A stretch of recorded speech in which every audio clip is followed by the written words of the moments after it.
আসসালামু আলাইকুম সবাইকে। কেমন আছেন আপনারা? নিশ্চয়ই ভালো। যে যেখান থেকে এই মুহূর্তে আপনাদের জর্জ ভাইয়ের ভিডিও দেখছেন তাদের সবার প্রতি রইল প্রাণ ঢালা শুভেচ্ছা। তো খুব দুঃখজনক একটা নিউজ রয়েছে আপনাদের জন্য। সেটা হলো আমাদের পিনাকি সাহেব, পিনাকি ভট্টাচার্য ফ্রান্সে থেকে ভিডিও করেন। বাংলাদেশের এমন কোনো মানুষ নাই যে তাকে চেনেন না। তো পিনাকি দার উপর মানে কে বা কারা বাংলাদেশের না বাংলাদেশের বাইরে থেকে তো তাকে হত্যার হুমকি দিয়ে একটি পোস্ট করেছে এবং বাংলাদেশে যারা কিনা ওই আওয়ামী লীগ করে তো সেই কর্মী বাহিনীদেরকে নির্দেশ দিচ্ছে সেই পোস্টের মাধ্যমে যাতে পিনাকি দাকে যদি হাতের কাছে পায় তাহলে তার মানে এটা উড়িয়ে দাও, বুঝছেন, মুখে বললাম না। দ্বিতীয় আরেকটা জিনিস হলো পিনাকি দা সাহেবের যে ব্যক্তিগত যে ইনফরমেশন রয়েছে তার তার নিজের বাড়ি কোথায়, বাড়ি দেখতে কেমন, বাড়িতে কে কে থাকে, তার দুলাভাইয়ের নাম কি, তার বড় ভাই ছোট ভাই তাদের নাম কি, কে কোথায় থাকে, কি ব্যবসা করে, আবিজাবি যত বিস্তারিত তথ্য আছে সেগুলো সবই হলো পার্সোনাল ইনফরমেশন, তাই না? এইগুলো সবই ফেসবুকে বা বিভিন্ন মিডিয়াতে প্রচার করে পিনাকি দার সাহেবকে একটা বিরাট হুমকির মধ্যে ফেলছে। তো এখন আমি এর আগের সকালের ভিডিওতে বলেছিলাম যে আমরা বাংলাদেশি যারা আছে আসলে হলো হুজুগে পাগল, এত আবেগী, মানে এত আবেগী জাতি বাংলাদেশ, মানে পৃথিবী দুনিয়ার কোথাও নাই বাংলাদেশিরা যে পরিমাণ আবেগী। কেউ যদি কিছু একটা বলে এবং আপনি যদি ওইটার দিকে যদি একটুখানি ওর কথা যদি একটুখানি আকৃষ্ট হন কোনোভাবে, কেউ যদি আপনাকে কিছু বলে এবং আপনি সেই কথার উপর যদি কিছুটা আকৃষ্ট হন তাহলে লুঙ্গুটা দে ওর পিছনে দৌড়। কী হবে, কেন দৌড় দিলেন, দৌড় দেওয়ার পর কী হবে, ঘটনার পর কী হইতে পারে, কোনো তালবাল কিচ্ছু নাই, বুঝছেন? তো এই হলো আমাদের অবস্থা। তো এখন পিনাকি দা এই ক্ষেত্রে একটা জিনিস আমি আপনাদেরকে বলবো, একটা জিনিস আমি আপনাদেরকে দেখাই। পিনাকি দা কিন্তু যথেষ্ট ম্যাচিউর, পিনাকি সাহেব কিন্তু যথেষ্ট ম্যাচিউর। তো এর আগে আমি সকালের ভিডিওতে বলেছিলাম না, ওই যে 32 নম্বরে হামলা করতে গিয়ে যে হিউম্যান রাইটস ওয়াচের কবলে গিয়ে পড়ছে বাংলাদেশ। আর হিউম্যান রাইটস ওয়াচের কবলে পড়ার অর্থ হলো ইউনূস সাহেব টুডে অর টুমোরো এরকম 2-4টা কমপ্লেন যদি আসে সরকারের বিরুদ্ধে যে যেখানে হিউম্যান রাইটস ভায়োলেট হচ্ছে তাহলে তো স্যাংশন অবধারিত। তো সেটার বিস্তারিত ভালো মন্দ আমি বুঝিয়ে বলেছিলাম আমার গতকালের ভিডিওতে। তো আজকে ওই ভিডিওতে আমি বলেছিলাম যে পিনাকি দা সাহেব উনি একজন যথেষ্ট ম্যাচিউরড লোক, যথেষ্ট জ্ঞানী লোক। তো উনি কীভাবে এই ছেলেপুলেগুলোকে মানে উস্কাইয়া দিল 32 নম্বরে যাওয়ার জন্য। এখন 32 নম্বর ভাঙতে গিয়ে এখন আরেক বিপদ, হিউম্যান রাইটস ওয়াচে গিয়ে পড়ছে, অর্থাৎ সেখানে মানবাধিকার লঙ্ঘন হয়েছে। এখন আওয়ামী লীগের তো পয়সার অভাব নাই, তারা তাদের লবিস্ট দিয়ে এটাকে ওই যেখানে পৌঁছানোর দরকার এই মেসেজটা যে বাংলাদেশে মানবাধিকার লঙ্ঘন হচ্ছে ইউনিট সরকারের আমলে, তো সেখানে যেখানে পৌঁছানোর দরকার এই মেসেজগুলো জাতিসংঘ থেকে নিয়ে শুরু করে ইউরোপ আমেরিকা যেখানে, সেগুলো তারা করতে পারবে, তাদের পয়সা আছে, তাদের লবিস্ট আছে, বুঝছেন, পারবে তারা।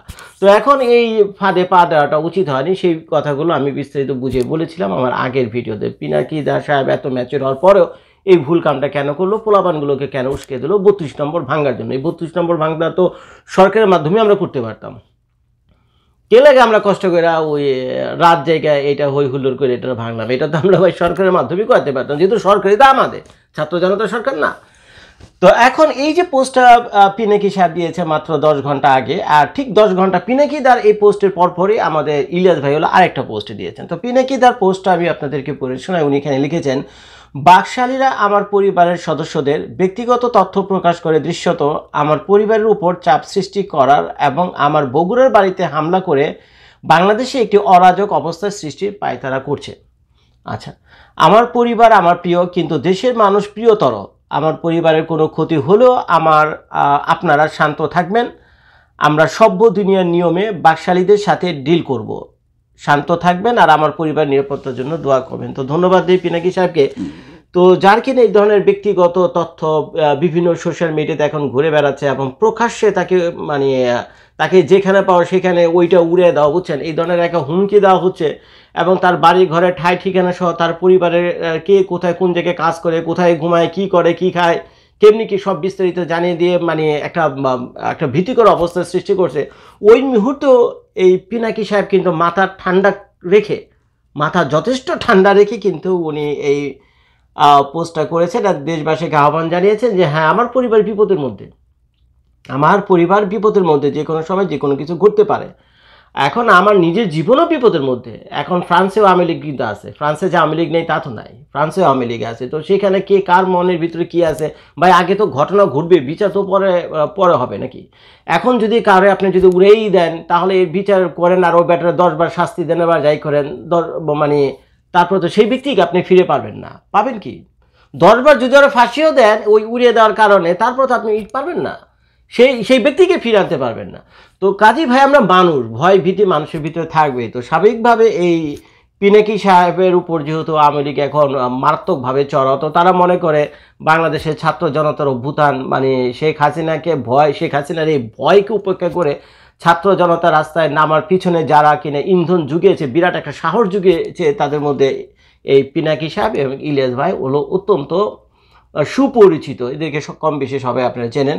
তো এখন সে মাথা ঠান্ডা রেখে এই ধরনের পোস্টটা দিয়েছে, যদি আমার পরিবারের উপর হামলা হয়ও তারপরে আপনারা লাঠি সোঁটা নিয়ে এটাকে প্রতিরোধ করেন না, কিচ্ছু করেন না, আপনাদের জানমালের কে আপনাদের জানমাল আপনারা বিপদের মধ্যে ফেলবেন। আমার পরিবারকে ক্ষতি করছে, করুক বা করতে দেন, আল্লাহর কাছে বিচার করেন, আল্লাহর কাছে বিচার চান, আল্লাহ এর বিচার করবে। আপনারা ধৈর্য ধারণ করেন এবং এদেরকে কিভাবে মোকাবেলা করতে হয় তো আমরা সেভাবে মোকাবেলা করব। যে হামলার মোকাবেলা হামলা দিয়ে না, পাল্টা হামলা দিয়ে না, অন্যভাবে টেকনিক্যালি আমরা সেটা করব।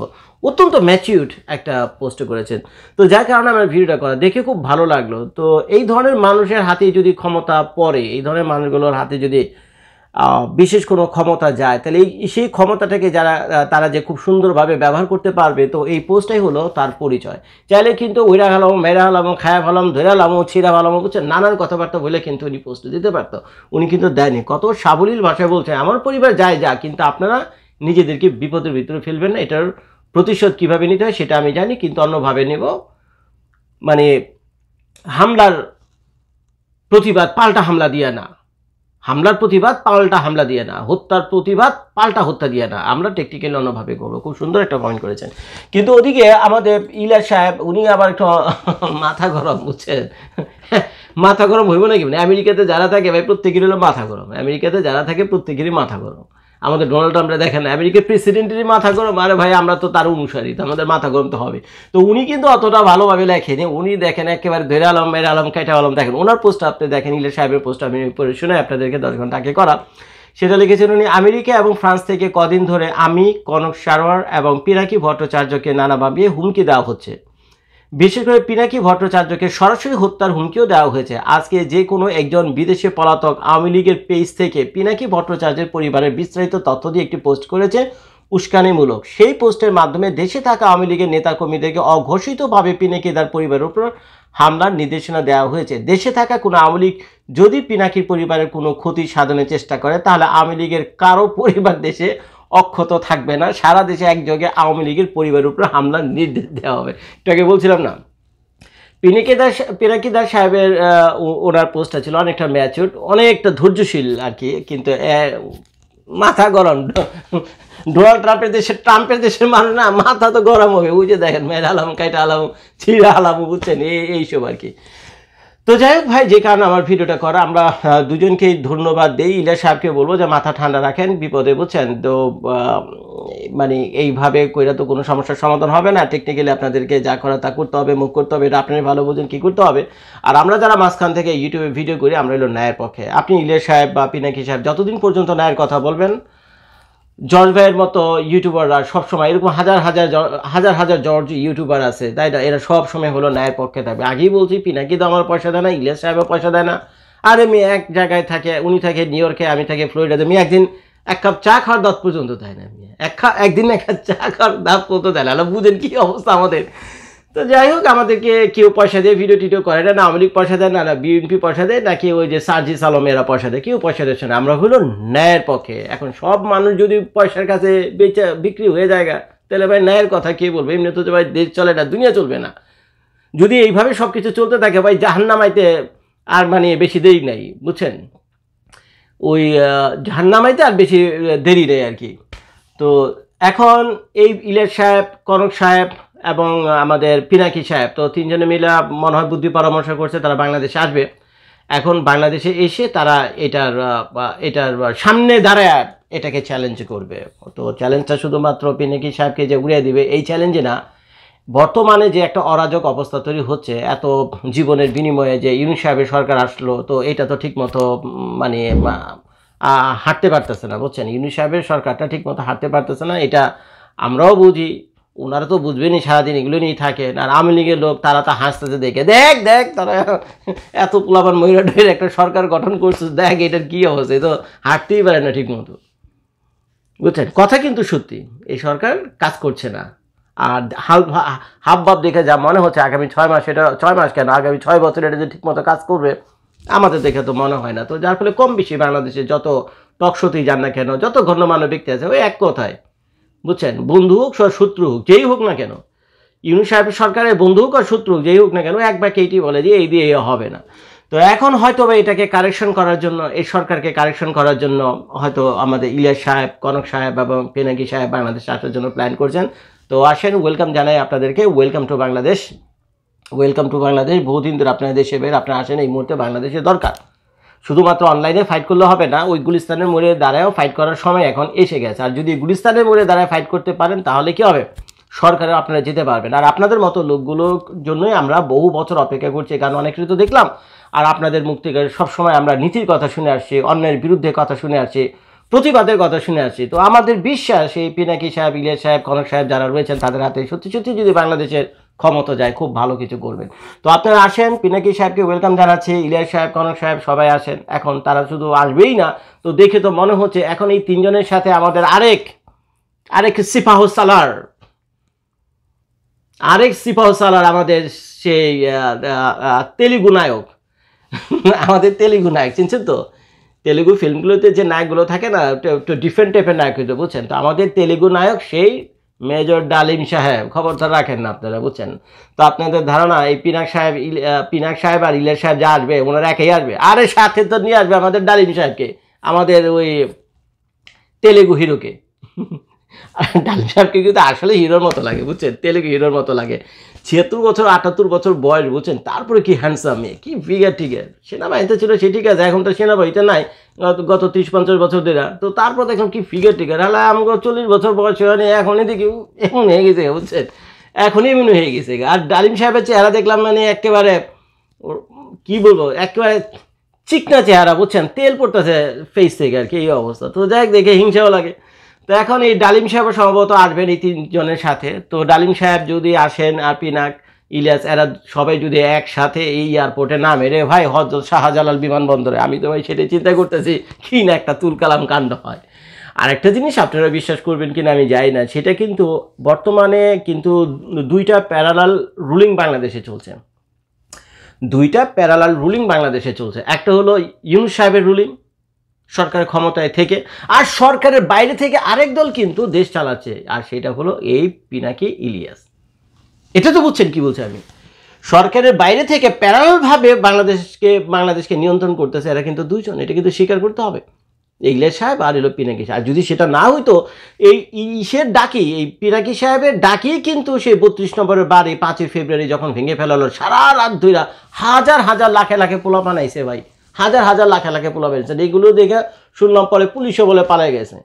তো সেনাবাহিনীর লোকদের সাথে অনেক তর্কাতর্কি হয়েছে। তো পরে সেনাবাহিনীর লোকজন চিন্তা করছে যে আমি যে আমার রাইফেল বাইকেরা গুলি করুম বা দুই একটা বাড়িটা দেবো, কারে বাড়া দেবো, এগুলো তো আমার ছোট ভাই, এগুলো তো আমার ছোট ভাই, আমাদেরই সন্তান, কেমনে মারে কি মারে, এরা তো অরাজনৈতিক, তো রাজনীতি করে না এরা, সাধারণ জনগণ একটা খায়েশ করছে 32 নম্বর ভেঙে দেবো আইছেন, কেমনে করুন? মানে 32 নম্বর বাঁচাতে গেলে এগুলির পিটাতে হয়, কেমনে পিটে নিজের পোলাপাত্রে? তো নানান কারণে তারও সরে গেছে, এখন 32 নম্বর তো ভাঙছে। তো এখন এই 32 নম্বর ভাঙার পিছনে যে কিনা উৎসাহ দিছে এবং বিরাট একটা ব্যাকআপ দিছে, মানুষের রক্তের ভিতরে মানে আগুন জ্বালায় দিছে, বুঝছেন? বুকের মধ্যে আগুন জ্বালায় দিছে, আর রক্ত টকবক টকবক টকবক করে জ্বলছে, বুঝছেন? রক্ত টকবক টকবক করে ফুটছে। ওই শুনছি 1971 সালে বলে জ্বালাময়ী বক্তৃতা দিয়া শেখ মুজিবুর রহমান বলে মানুষের রক্ত ওই টকবক টকবক করে ফুটছে, এবং ওই যে মানে সবাই মিলে ঝাঁপে লুঙ্গি পেরা 2 নালা বন্দুক নিয়ে সবাই ঝাঁপায় করছে পাকিস্তানি হানাদার বাহিনী রুখার জন্য। তার ওই ওই একটা ইয়ে আছে দেখেন, ওই 7ই মার্চ আসলে এই ভাষণটা দেওয়া হয়, ওই স্বাধীনতার ঘোষণা কি যেন একটা আছে, বুঝছেন? তো উনি যে ভাষণ দিয়েছে, ভাষণ শুনে বলে মানুষ পাগল হয়ে গেছে।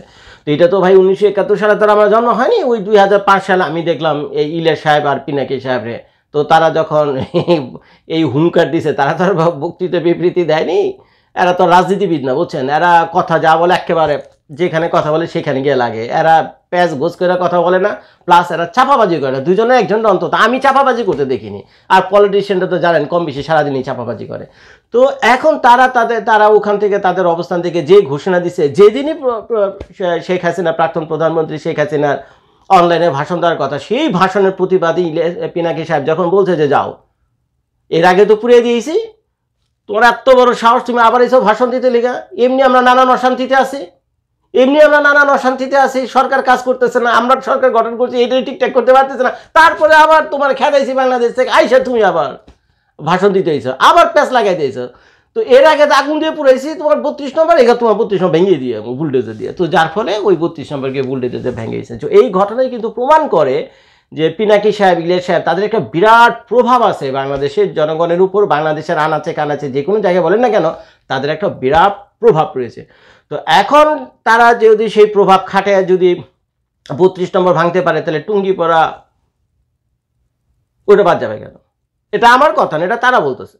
তো এখন ইলিয়াস সাহেব মানে অন্য একটা পোস্টে দেখলাম আর কি, যদি ওই পিনাকির বাড়ির উপরে হামলা করা হয়, তাহলে টুঙ্গিপাড়া, গোপালগঞ্জের টুঙ্গিপাড়ায়, তো টুঙ্গিপাড়ায় যে কবরস্থান আছে যেখানে আমাদের জাতির পিতাকে কবর দেওয়া হয়েছে, তো ইলিয়াস সাহেব একেবারে শর্টকাট ভাবে বলে দিয়েছে, বুঝছেন না, উনি তো মাথা গরম, ট্রাম্পের দেশে ভাবছে না, তো উনি বলে দিয়েছে যে ওই যে জাতির পিতার কবর স্থান ঘুরে দিয়ে মানে বেঙ্গে চুইরা উৎখাত করে দিয়ে ওখানে আমরা মানে পাবলিক কবরস্থান বানাবো।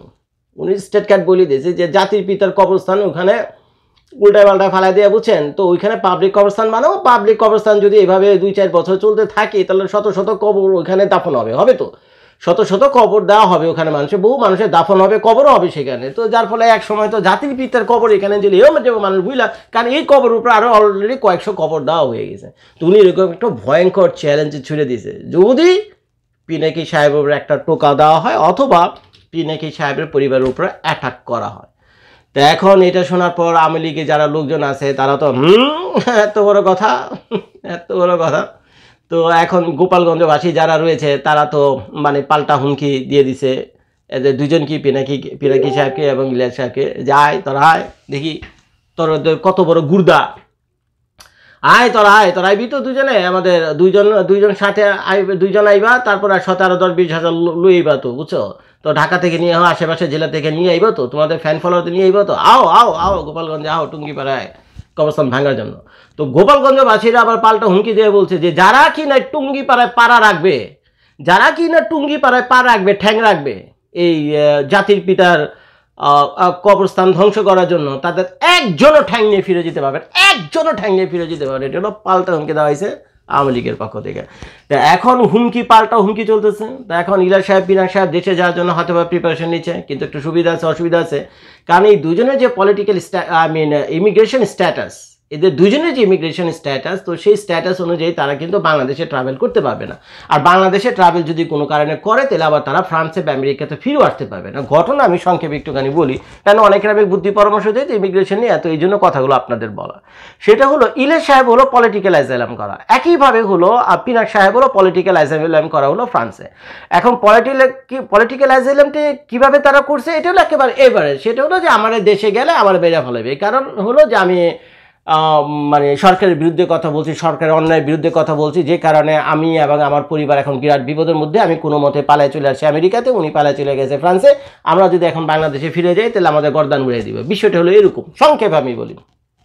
তো এইভাবেই অ্যাজাইলাম কেসগুলো বিভিন্ন ধরনের এভিডেন্স দিয়ে তারপরে স্ট্রং করা হয় এবং ওই যে ইমিগ্রেশন কোর্ট আছে সেখানে অ্যাপিল করা হয়।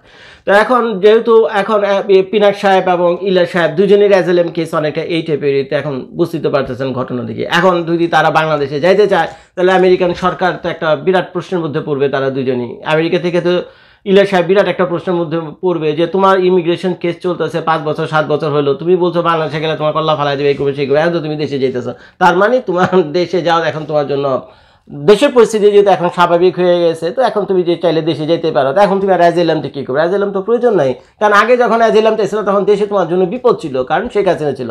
তো এখন তো শেখ হাসিনা বা আওয়ামী লীগ নাই, এখন তুমি নিজে যেতে চাই, আমরা যে পাঠাইতেছি তা না, আমেরিকার ল এনফোর্সমেন্টের লোক যারা তোমার দূরে পাঠাইতেছে বাংলাদেশে তা না, তুমি নিজে যেতেছ, যদি যাও তো যাও, তাহলে আমেরিকার ফিরাইতে পারবে না। তো এই একটা বিরাট সমস্যার ভিতরে আছে আমাদের ইলিয়াস সাহেব। ওই একইভাবে সেম ইস্যুতে ঘটনাটা হলো বেসিক এরকম, একটু এদিক সেদিক হতে পারে দুজনের ক্ষেত্রে, কিন্তু বেসিকটা হলো এরকম, তারা বাংলাদেশে আসতে পারবে না এগুলো বলেই তারা ইমিগ্রেশন আপনার ওই যে অ্যাজেলাম আসছে। তো এখন যদি বাংলাদেশে তারা আসেই, ফ্রান্স থেকে আসুক, আমেরিকাতে আসুক, তাহলে তাদের অ্যাজেলাম কেসটা তো উইক হয়ে যায়। তো এই একটা ঝামেলার ভিতরে। তো এখন যদি এভাবে আসতে হয়, তাহলে হয়তো ফ্রান্সের যে সরকার আছে, আমেরিকা ট্রাম্পের সাথে হয়তো বা ইলিয়াস সাহেবের বুঝতে হবে বৈষয়গুলো ঠিকঠাক করে সিকিউর করে নিজেদের, যাতে বাংলাদেশে গিয়া গন্ডগোল কইরা মারপিট কইরা বাংলাদেশে গিয়ে গন্ডগোল করে মারপিট করে বুঝছেন, মানে ওগুলি কইরা যাতে নিরাপদে আবার আমেরিকাতে ফিরে আসতে পারে, আবার ফিরাক হিসাবে যাতে নিরাপদে ফ্রান্সে ফিরে আসতে পারে। তো এই ব্যাপারে তাদেরকে আগেই জোগাড় যন্ত্র বন্দোবস্ত কইরা তারপরে যাই দেবে, না এটি হুট করে যেতে পারবে না। তো অনেকে মনে করেন না যে বাংলাদেশে যে সরকারের কারণে যেতে পারে না বা আওয়ামী লীগদের ভয়ে যেতে পারে না, বিষয়টা কিন্তু সেরকম না। হ্যাঁ, আওয়ামী লীগের ভয় তো অবশ্যই আছে, কারণ তাদেরকে সামনে পেলে যে কোনো কিছু ঘটে যেতে পারে। কারণ আমরা আওয়ামী লীগের লোকরা তো মানে একেবারে আওয়ামী লীগের সংসার ভেঙে দিছে, বুঝছেন, এই পিনাক আর ইলিয়াস আওয়ামী লীগের সংসার ভেঙে দিছে। তো যাদের সংসার ভেঙে গেছে, বুঝছেন, সংসার ভাঙার জ্বালা কি ভাই, এটা তারা বুঝে, আমি তো আর আপনি বুঝবো না। তো কাজে ওই সরকারের ভয়ও না আর ওই আওয়ামী লীগের ভয়ও না, যদি ব্যাপারটা সেটা না হয়, সেটা হলো এখানে নিজেদেরও সমস্যা আছে, এখানে যেতে পারতেছে না। তো যাই হোক, এখন তারা তাদের যে ইমিগ্রেশন লয়ার আছে তাদের সাথে বুঝবে কেমনি কী করবে, যদি আসে তো ভালো। তো এখন আমি চিন্তা করতেছি, যদি মনে করেন হয়ে গেল, তাদের ওই যে সেফটি অ্যান্ড সিকিউরিটির ব্যাপারটা ক্লিয়ার হয়ে গেল, তাই না, তারা আসলো, ফ্রান্স থেকে আসলো, আমেরিকা থেকে আসলো, আরেকজন কানাডা থেকে আসলো, আইসা যখন এই হজরত শাহজালাল বিমানবন্দরে নামবে, তখন ঘটনাটা কীভাবে ভেবে দেখছেন? এদের তো ফ্যান ফলোয়ার অভাব নাই, এদের তো ফ্যান ফলোয়ার অভাব নাই। এখন যদি আমি বাংলাদেশে যাই, আমার জন্য তো ভাই 10 জন আপনারা আসবেন না, 10 জন তো দূরে থাকবে, একজন আইবেন না আমাদের। আর সামনে দিয়ে গেল জজ ভাই নাকি, আসসালামু আলাইকুম ভাই, ভালো আছেন? এই কিন্তু এরা যদি আসে রে ভাই, এদের তো চ্যাংদোলা ঘোরা কান্দে নিয়ে গিয়ে, বুঝছেন, চ্যাংদোলা ঘোরা উঠে কান্দে নিয়ে তো এয়ারপোর্ট থেকে দূর দিব মানুষ, আর তার পিছনে থাকবে লাখে লাখে মানুষ, বুঝছেন, লাখে লাখে মানুষ। এই একটা ভয়ঙ্কর ঘটনা ঘটতে পারে তারা যদি সত্যি সত্যি বাংলাদেশে যায়। আর যদি তারা বাংলাদেশে যায়, খোদাই না করুক, সেটা হলো আমার প্রেডিকশন, হতে পারে না হতে পারে, সিরিয়াসভাবে নেন বা নাই নেন, সেটা হলো এরা যদি এই 2-3 জন যদি বাংলাদেশে যায়, বাংলাদেশে যে নির্ঘাত একটা গৃহযুদ্ধের দিকে যাবে তো কোনো সন্দেহ নাই। কারণ আওয়ামী লীগ হয়ে যাবে এক পক্ষ, আর এই ইলিয়াস পিনাকি সহ এই ছাত্র জনতা হয়ে যাবে হলো আরেক পক্ষ। তারপর লাগবে সরাসরি ফাইট, কারণ ছাত্র জনতা তাদের নেতৃত্ব খুঁজে পাবে। এখন তো ছাত্র জনতা তো এতিম, সত্যিকার অর্থেই তো বাংলাদেশের ছাত্র জনতা যারা রয়েছে তারা কিন্তু এতিম। আমরা খুচরা খাচরা দিয়ে একটা নির্দেশনা পাই বিভিন্ন জায়গাতে, তারপরে হামলা ভাঙচুর করি, তারপরে কি সবাই মিটিং টিটি করি, কিন্তু যদি বলেন যে নেতা, সেই ধরনের নেতা একজনও পাবেন না আপনি। এই পুরো ছাত্র জনতাকে কন্ট্রোল করতে পারে এরকম একটা নেতার নাম বলতে পারবেন, যাকে আবার এক বাক্যে চিনে এবং সবাই তার আনুগত্য স্বীকার করে, জান দিয়ে ভালোবাসে? আছে কেউ? একজনও নাই। যেমন মনে করেন সাউথ আফ্রিকার ছিল নেলসন ম্যান্ডেলা, তার এক কথায় হাজার হাজার লাখে লাখে এই কৃষ্ণাঙ্গরা জান দেওয়ার জন্য প্রস্তুত ছিল। আর বেশি দূরে যেতে হইব না, আমাদের শেখ মুজিবুর রহমানের কথা, সাহেবের কথাই বলো না, এখন যতই বদনাম তার থাক না কেন, কিন্তু ভাই সে তো পারছিল নেতা হওয়ার জন্য, তার এক ডাকে বাংলাদেশ স্বাধীন হয়েছে। লাখে লাখে মানুষ বন্দুক টন্দুক লাঠি সোটা লইয়া রাস্তা নেমে এসে সেই ওয়েল প্রিপেয়ার্ড সেই ওয়েস্ট পাকিস্তান আর্মিদের সাথে ফাইট করছে, ভাই দেখে তো দিছেন, নেতৃত্ব তো করছে। তো এখন এই আমজনতা যারা রয়েছে এদের কিন্তু তেমন কোনো নেতা ফেতা এই পর্যন্ত তো আমি তো দেখি না। সার্জিস মসজিদ 2-1 বলেন, এগুলো খুচরা মুচরা, এদের জন্য ভাই কেউ জান দিতে যাবে না, এদের জন্য ভাই জান দিতে যাবে না। এরা নিজের এখন দৌড়ের উপরে আছে, বুঝছেন, নিজের এখন দৌড়ের উপরে হইতেছে, দৌড়ের উপরে আছে, প্রতিটা দিন যাইতেছে তাদের জনপ্রিয়তা কমতেছে, এবং কমতে কমতে এমন এক জায়গায় আছে কয়দিন পর জানি শুনবেন তারা নিজের উপদেষ্টা দিকে ছেড়া দেশ থেকে ভাগছে। এমনই হতে পারে, এমনই হবে। তো এখন এই ছাত্র জনতার জন্য যে একটা অবিবাংশিত মানে কি বলছেন একটা ব্যাপার আছে না, মানে এই ধরনের একটা যদি কঠিন একটা নেতা যদি এই ছাত্র জনতা এখন এই মুহূর্তে পেয়ে যেত, বুঝতে পারছেন বাঁধ ভাঙ্গা জোয়ার একেবারে আগুনের মতো বিস্ফোরণ করবে বাংলাদেশে, যে না আমরা আমাদের নেতা পাইছি, আমরা আমাদের নেতা পাইছি। তো এখন সোশ্যাল মিডিয়াতে তারা যতটা জনপ্রিয়, বাস্তবে কতটা কেমনি কী হবে তা তো যায় না। তবে আমার ধারণা যদি তারা বাংলাদেশের মাটিতে পাড়া দেয়, হাব ভাব দেখে আমি যেটা বুঝতেছি, 10 লাখ মানুষও যদি ঢাকা এয়ারপোর্টে আসে, 10 লাখ মানুষও যদি ঢাকার এয়ারপোর্টে আসে তাদেরকে রিসিভ করার জন্য, পুরো রাজনীতির হিসাব কিতাব উল্টে যাবে, পুরো বাংলাদেশের রাজনীতির হিসাব কিতাব উল্টে যাবে, এতে কোনো সন্দেহ নাই, এতে কোনো সন্দেহ নাই। এখন এটা তো প্রেডিকশন, বাস্তবতা কী হবে আমিও জানি না, আপনারা জানেন না। তো দোয়া করি ভাই ইলিয়াস সাহেবের জন্য ভাই আসেন, আসার আগে ওই ঠিকঠাক মতো কাগজপত্র গুছগাছ করেন, ওনারা হয়তো কাজ অলরেডি চালু করে দিচ্ছে। আর পিনাক সাহেবকে বলি আবারও ধন্যবাদ ভিডিওটা শেষ করার আগে আপনাকে ম্যাচিউর একটা পোস্ট দেওয়ার জন্য, যে আপনি আপনার পরিবারের উপর মানুষ হামলা করবে কিন্তু তারপর আপনি কাউকে বলেননি যে ভাই তোমাদের জীবন বিপদে ফেলে, তোমাদের জীবনকে বিপদে ফেলে তোমরা কারোর সাথে মারপিট করতে যাও না, আল্লাহর কাছে বিচার দাও, আল্লাহ ওদের বিচার করবে, আর কিভাবে কি করা যায় আমরা রয়েছে ধীরে সুস্থে করবো। এটা সত্যি একটা ম্যাচিউর পোস্ট। তো যাই হোক ভাই, ভিডিওটা দেখার জন্য সবাইকে অনেক অনেক ধন্যবাদ। আপনারা সবাই ভালো থাকবেন, সুস্থ থাকবেন। আসসালামু আলাইকুম।